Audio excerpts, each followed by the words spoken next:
In this video tutorial, I'm going to show you how to take a template file that's been made for a website and add content to turn it into web pages. Here is some research that I've done for a website called Sickles and Scythes. And it's a website that sells gardening implements. I've created some text for an About Us page, and I've also found some suitable images. Sickles and Scythes sells various different things, so I've got some text about what sickles and scythes are, with some pictures of the things that I'll be selling. Similarly for rakes,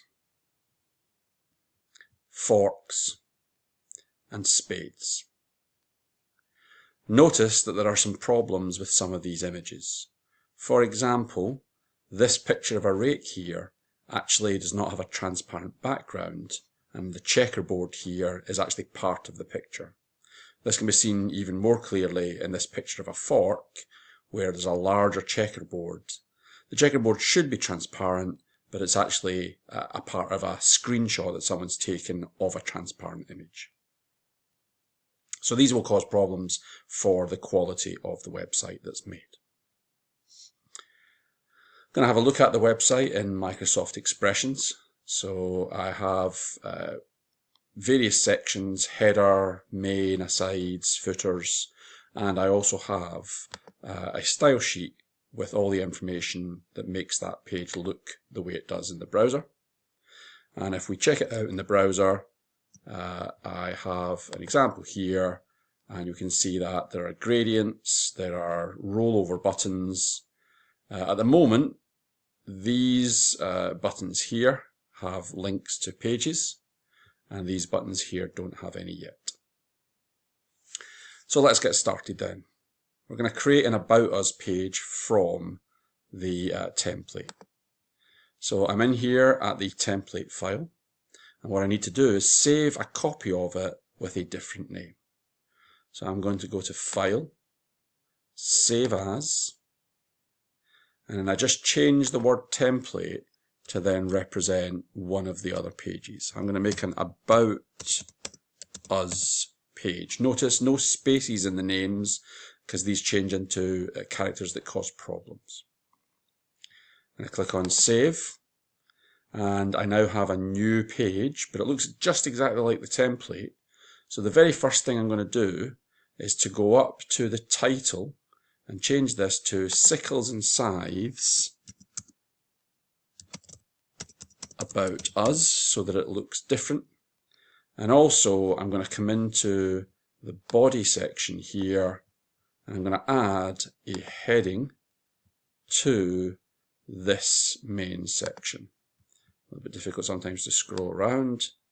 So I'm going to click before lorem ipsum and press enter to leave a little gap, move back up, and then put About Us. And About Us should be not a paragraph, but a heading 1. So now we know that the About Us page looks different to the other pages. Now you'll see that I have some researched content here. Actually, these are written by me, so it's not strictly true, it's just all made up.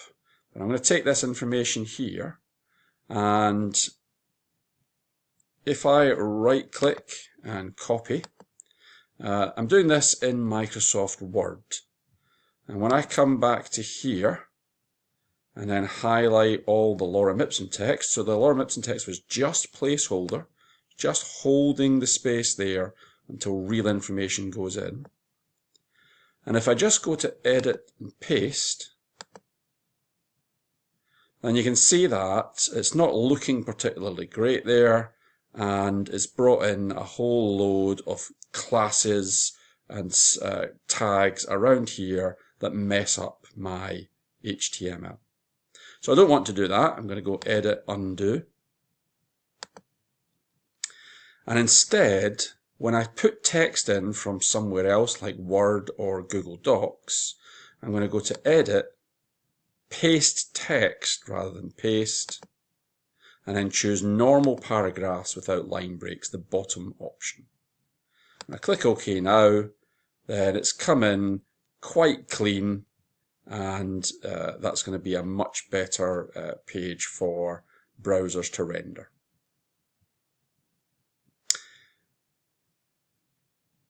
So we have our first page created. It would be nice if we also included the image. And what happens if you don't have a Word document with all your things? Well, this is a Google Doc where I might have saved images. And what you can do is you can right click on the image, go to More Actions, and Save to Keep. So if I save to keep, it will take this picture and it will put it into my notes section. And then from there, I can then choose when it arrives. There we go. I can choose to right click on that, save image as, and then I can download it to my website. So I'm going to go into my eShop. You can see some of my other images are already saved here. It's a picture of a wheelbarrow, so I'm going to put in there the name wheelbarrow. Now notice, again, I'm not putting a space, wheel space barrow, because this space here will cause problems. So what I'm doing is I'm sticking it all into a single word, wheelbarrow, and making sure it's saved as a JPEG. Click on Save. And if I now go and have a look in my site view, I can't see it at the moment, I can see these other images, but if I go to View, Refresh, then you can see that the wheelbarrow has now arrived. So I've got here my page, and I'm just going to switch into Design View so that I can see easier what it is that I'm doing. I would like the picture to be beside the text here. So I'm going to click here before the W of We Are a Small Family, so at the start of this paragraph here. I'm going to go to Insert, Picture from File. I'm going to find my wheelbarrow, and I'm going to click on Insert. Now when I try to insert any pictures, it wants me to give an alternate text. So this is the tooltip that pops up and is also used by screen readers for people with disabilities. So I'm going to just put in there a little description, wheelbarrow, click OK, and you'll see now that my picture has come in, but it's pushed the text around. Now what I'm going to do to deal with that is I'm going to click on the picture, and we did something similar for our logos. I'm going to click on the picture, I'm going to go for a new style. The new style is going to be called dot float image. So the dot means it's a class and it can apply to more than one picture on a page if necessary. You should define it in your style sheet, but actually I'm just going to put it into the current page because it only applies to this one picture here. And to make it float, we need to go to Layout, and we choose Float to the left or Float to the right. I'm going to float mine over to the right hand side, and if I click on Apply, of course I haven't given it the class float image yet, so we can't see that happening. So I need to make sure that I've chosen this image, go to Apply Styles, and click on Float Image. And you can see there that it's now moved over to the side, and the text is then wrapping here, and that's making it look a lot better. I'm going to save my page, F12 to preview in the browser, and you can see that I've got a problem here with these buttons, but the About Us is working nicely. So buttons seem to be okay there. Some problem has crept in with the buttons here.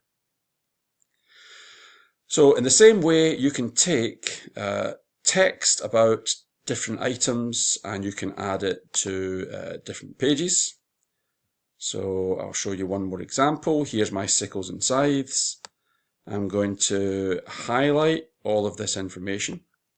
This isn't in Word this time. This is in Google Docs, but I'm going to copy that text there. I'm coming back to expressions. Always go back to the template file. So start from the template with the lorem ipsum text in it.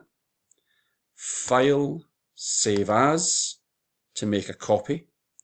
This time, this is for my sickles and scythes, but I'm just going to call it sickles to keep things simple. And that's what the link I put on when I made my navigation bar. So I'm saving sickles.html. The immediate first thing I should do is to go into split view and go up and change the title. So sickles and scythes, sickles page, so that it's got a different name. Go to the top of the lorem ipsum text, press enter and put a heading in there. Sickles and scythes that we sell.